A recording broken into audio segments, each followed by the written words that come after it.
Hello everyone, good afternoon and welcome to Roma Theory. Venezia 0, Roma 1. Dirty, scrappy, penalty win, which we add to our bucket, we bring back to Rome, and we keep on grinding with this. I fully agree with BM's comment in the live chat saying that we need these kind of dirty wins to keep going in this path and to keep adding to our momentum, which, look, is starting to take shape, because in the last 8 games in the league, we lost 0, we won 5 and we drew 3. So we're starting to build consistency, I would say.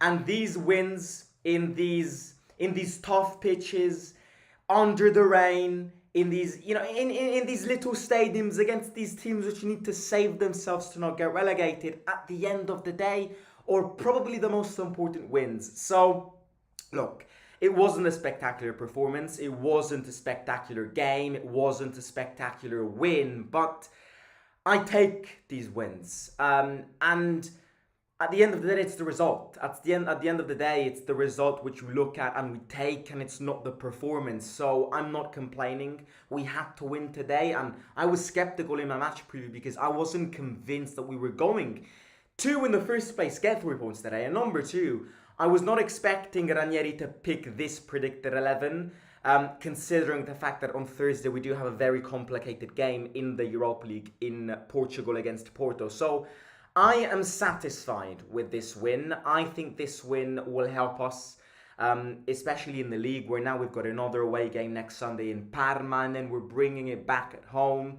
I'm proud. I'm proud. The lads fought today. The lads, and Ranieri said this post-match, it might not have been a magnificent performance, but they fought, they wanted to win, they were organised defensively today, even without Hummels leading that back line. So I look at the positives more than the negatives today. Of course, it's not a perfect performance, and we're here to analyse it. So yeah, welcome along. Don't forget to hit the like button, subscribe to the channel. And you know, one thing that I want to say one thing. I have unlocked a new football idol, Gurna Duat. That midfielder, I'm in love with that guy. If this video gets 200 likes, I won't just buy his jersey, but I will do a mission, and I will go and find him and make him say, subscribe to Roma Theory. Okay? So if this video gets 200 likes, I will get his jersey, and I will try and do a challenge where I'm going to need to get him to say, subscribe to Roma Theory, okay? Because he's just a funny guy. I listened to his interview yesterday, and he's just a funny guy, which you love to be around with. And he played a good game today. I want to analyze his performance. I want to look at the new entries today as well. But look, let's start with the penalties, with the performance, and with everything that happened today. Starting with the lineup. I was not expecting this lineup today. I was expecting more rotations. I was expecting a lineup, also considering the lineup that started on Thursday against Milan and last Sunday against Napoli. I was not expecting this lineup today. I was not expecting us to start with Dybala. I was not expecting us to start with Angelino. I was expecting, more new players to start this game. I am not complaining. In fact, I'm not even sure that we would have won this game if we hadn't started with that lineup. So at the end of the day, it was a correct decision, because I think Ranieri understood. I think from the press conference, you could have understood that Ranieri was very, very doubtful about this game, and I was very doubtful about this game, because this game today was the classic game that Roma would have lost. If you know Roma, if you know the Roman DNA, you will know, and you were scared going into this game, because in these pitches, against these teams which always pull life-changing performances against us, they need to save themselves. Di Francesco on the bench, fully rotations, lunchtime kickoff. If you added all of these components together, I was very doubtful of getting 3 points today. I was actually scared at a certain stage. So I think it was a precaution lineup. I think it was like, right, let me get the 3 points, and I need to get the 3 points by putting the best lineup on the pitch.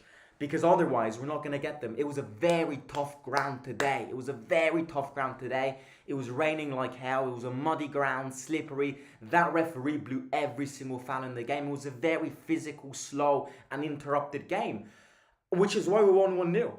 And I think if you analyze how this game developed and also the measures that the referee took, because this referee today was like, I will literally blow every single foul. The game stopped every 2 minutes. Players on the floor, potential penalty checks, sliding down, slippery pitch. It was an interrupted game. And it's in these games that these results smell of something bigger and smell of something positive. So the lineup, I think it was good, because once again, you managed to start with a solid lineup, considering that Paredes and Hummels were not given a call up, and that Kone was disqualified, was suspended. So seeing these lineup difficulties, we chose the best one. We sticked with it until we found the goal, and then after we found the goal, we subbed Dybala off for about half an hour to get him rested for Thursday. So again, the balance was good. We didn't squeeze the best players out, all the energies out.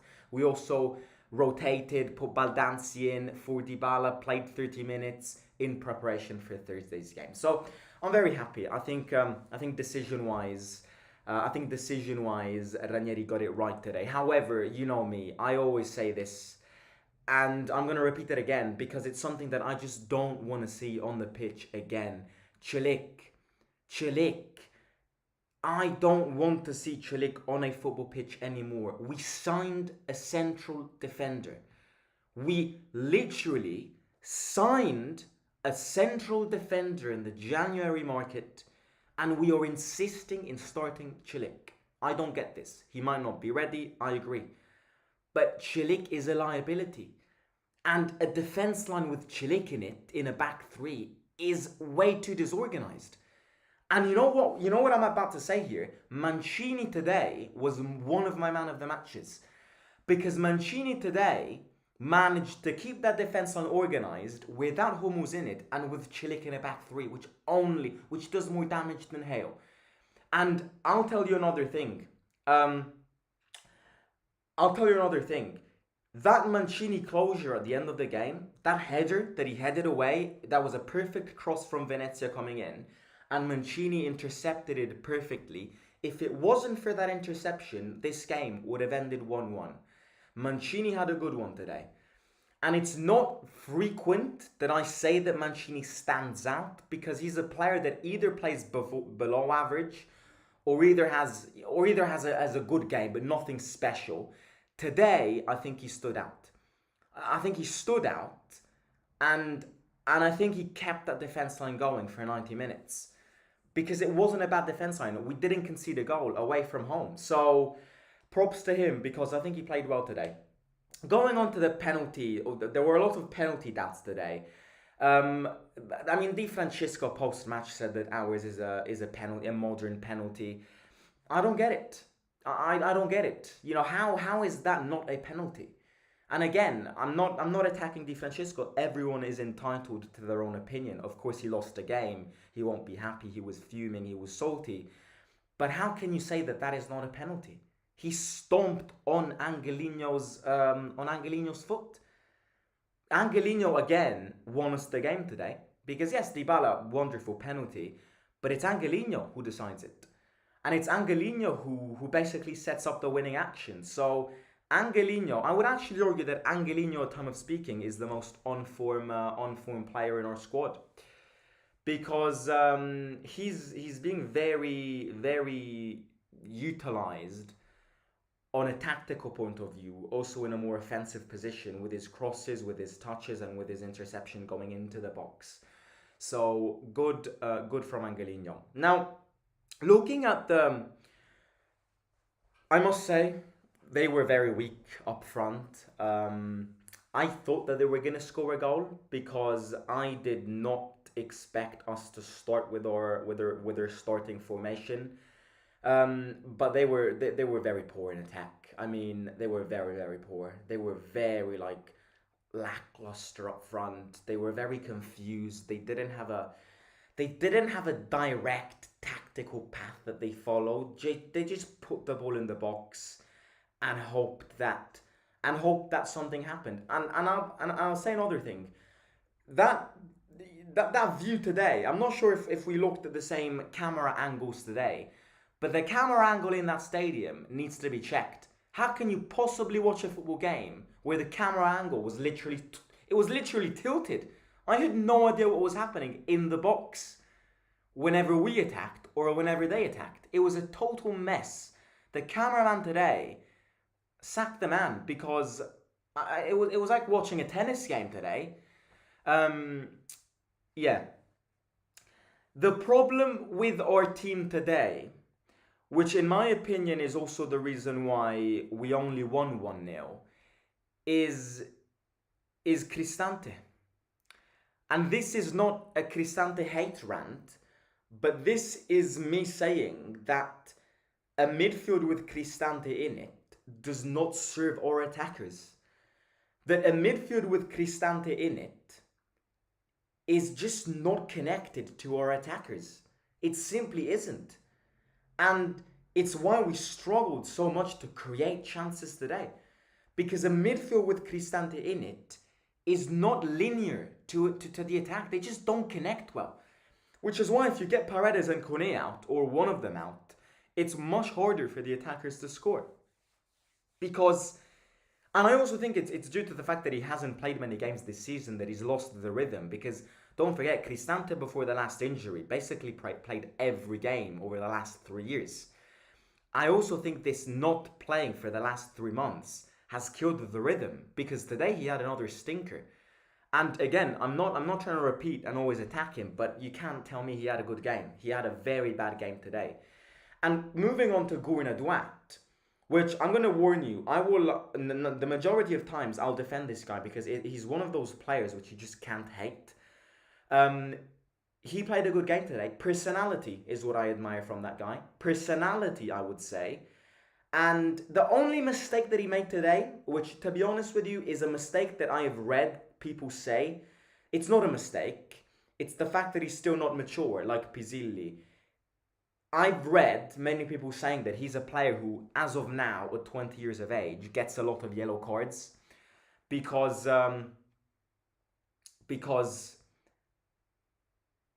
you know, it's that foul, that yellow card that he received, that's a classic foul of somebody way too young, way too immature, which has a great personality shock and literally tackles the player like that.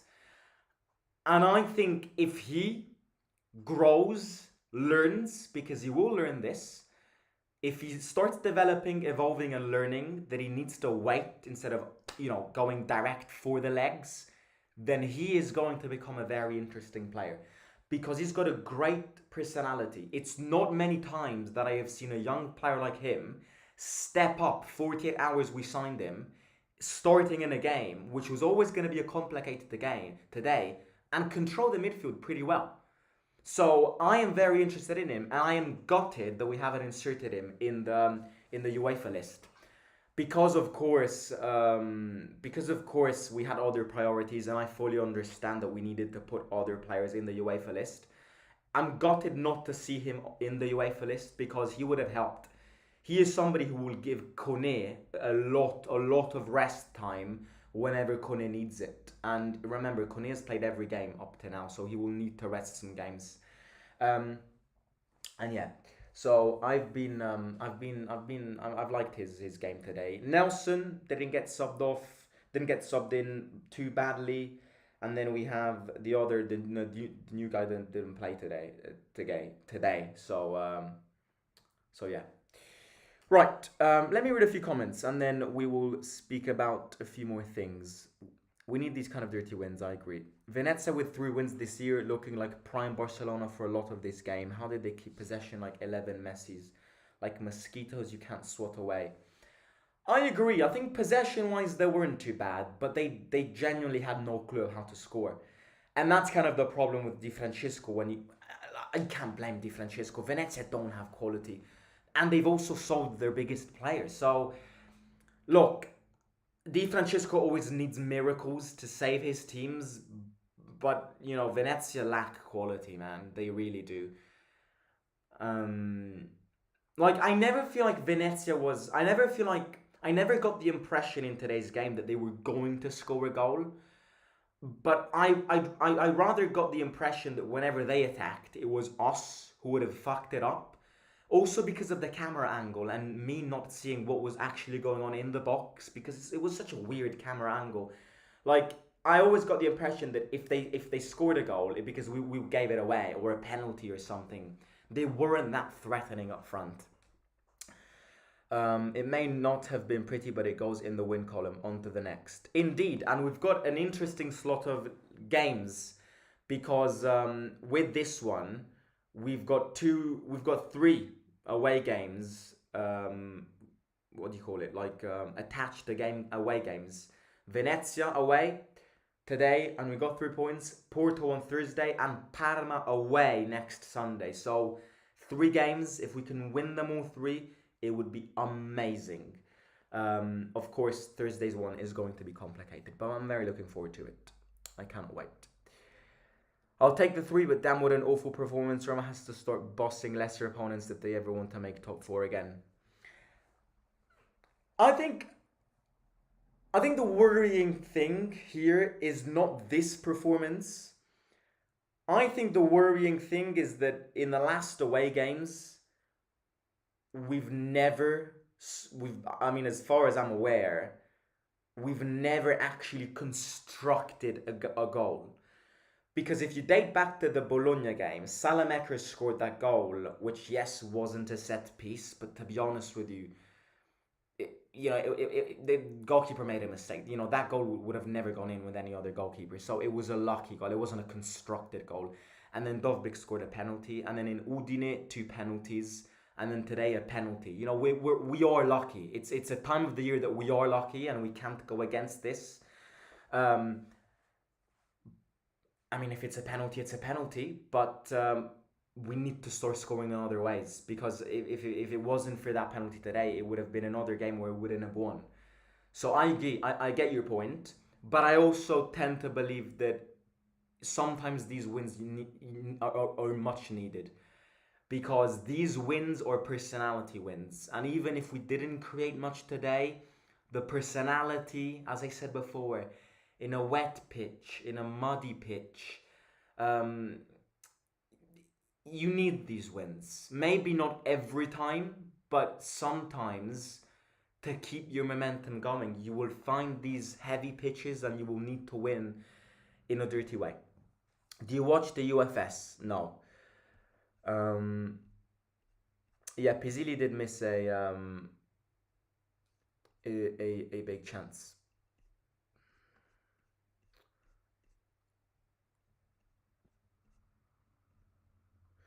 Whereas Buba Sangare, well, Buba. Now that we signed Wrench, Buba's just not gonna start games.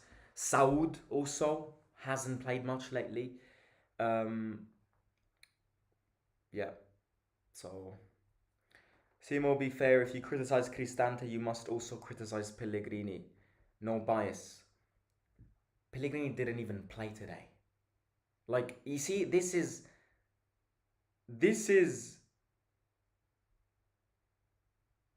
why the Pellegrini hate is simply not sustainable.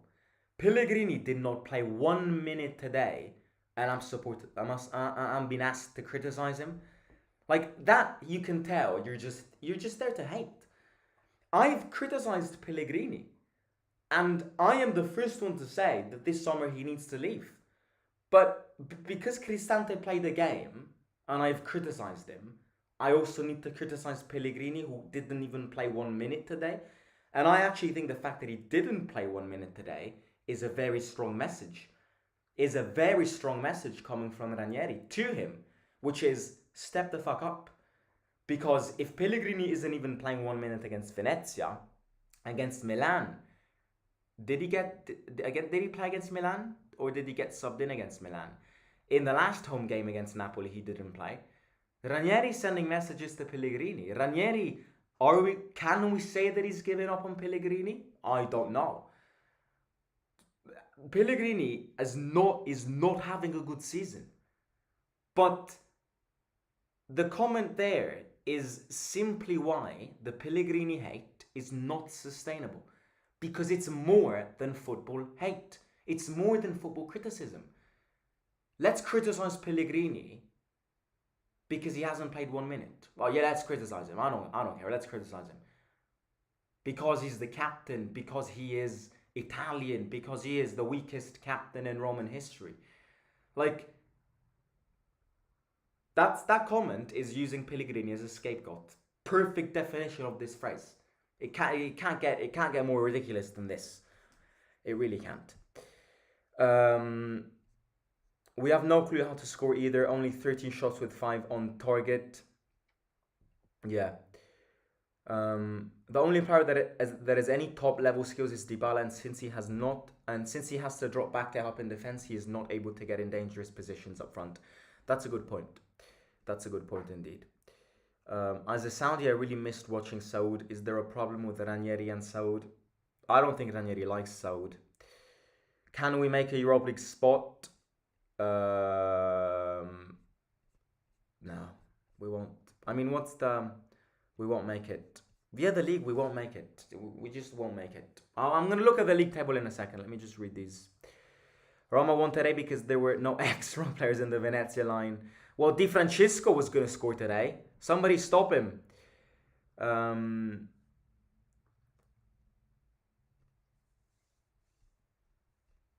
Do you watch WWE? No, I don't, mate. I don't like those things. Looking at the league table. Again, let's always look at the league table. Lazio's winning. I mean, no surprise at home against Monza. Roma 9th, 34 points. Bologna 8th, 37 points, but they've got 2 games in hand. Milan is 7th with 38 points, and they've got 1 game in hand. And then you've got Fiorentina, who's at 42 points. No. In my opinion, it's impossible to get Europa League. Like, to get Europa League, you need a team which needs to collapse. And I mean, at time of speaking, we've still got a lot left, but I can't see anyone collapsing that much. And even if they do lose a few games, the gap is too big. The only gap that you could jump is Bologna if they collapse, but they won't collapse. I think Bologna are having a better season than they were last year. Now they're also out of the Champions League, so they're back to 1 game per week. Milan, I would have said Milan a few weeks ago, but they've revolutionized that squad with the January window. So I don't see a world where Roma go ahead of Milan. Fiorentina is the only team that I think we can surpass. But I don't think there is going to be the chance that we surpass them because they're playing very well. And I think that win against Inter is going to boost them even more. And people will say, well, they're going to go far in the Conference League. Well, we can go far in the Europa League as well. So it's like, no, that we won't get. The max you can get, and that's it. Like, and if you surpass one of these teams, you're not even in a Europa League spot. If you surpass one of these teams, only one of them, you wouldn't even be in the Conference League. Like, you would only be in the Conference League if Italy brings 5 teams to the Champions League.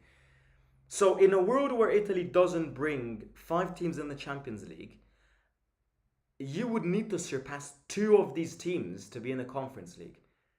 And that's the minimal European requirement. So no, it just won't happen. What I think we're using the league for, and what we need to take the league for, is win games to help us in the Europa League. That until teams collapse and that we actually have the opportunities to surpass them, I will look at league games as opportunities to build momentum and to build a psychological momentum in preparation for Europa League games. For instance, Thursday's game, with this personality win today, I'm more confident for it. And I also want to use the league to give players game time that will not get guaranteed game time in Europe. So if I need to start Sule in a deciding game against Porto, I'm not going to do it. I would have much rather seen Sule today. Okay, so it's our season. It's our Serie A season. It's when you start bad, when you continue worse, and when you make these mistakes, you're gonna get afflicted by them. So yeah, 100% agree with your point. All the teams above Roma are head and shoulders superior to what Roma offers right now and will not drop as many points as needed to climb up. Would you take Ken at Roma? Well, you know what I think about Ken. I strongly believe that there's a high possibility that he's a one season wonder. I think Ken has hit the season. He's hit a very good season, but he's hit the miraculous season. And it's not a surprise that all of a sudden he's scoring 20 goals. You know, it really stinks to me as a one season wonder, because you don't go from seasons where you score 5 goals max, 6 goals max, even 3 goals max, and then all of a sudden score 20 goals. Like, that's a season wonder. He's not bad, but I think he's one of those strikers who you need to know how to serve in order for him to score goals. What do you think of the video I sent you? Good one, mate. Simo, what's your opinion on the new stadium for Roma in 2027? Personally, I think it's destroying the history of the Stadio Olimpico. Well, it would be incredible to have a ground like that one, but I can guarantee you that will not be built by 2027, and I will put my hand on fire for you. It simply will not be ready that quick. It won't. It won't. We're in Italy, lads. We're not in Norway. Use league games for young and out of form. Europa League needs to focus. I agree. And of course, aim at climbing positions. You never know. One of the teams above you might have a footballistic heart attack and not win games, and there's a chance to surpass them. So of course, keep tail to them. But if you ask me, can we get Europe via the league? The answer is no. Like, there is not in a parallel universe can I say yes to that question. Right, I'm gonna catch you tomorrow. Hit the like button, subscribe to the channel. Remember, 200 likes on this live stream, I'm gonna get a Gorna Duat jersey, and I'm gonna go on the mission to find him, meet him, and make him say subscribe to Roma Theory in a clip. Okay, so hit the like button, subscribe. Forza Roma sempre. Thursday's big. This week is big. A very, very, very big week. Thursday is the most important game of the season so far. Forza Roma. Off to Portugal we go. Off to Porto we go. Bye bye. See you soon. Simo out.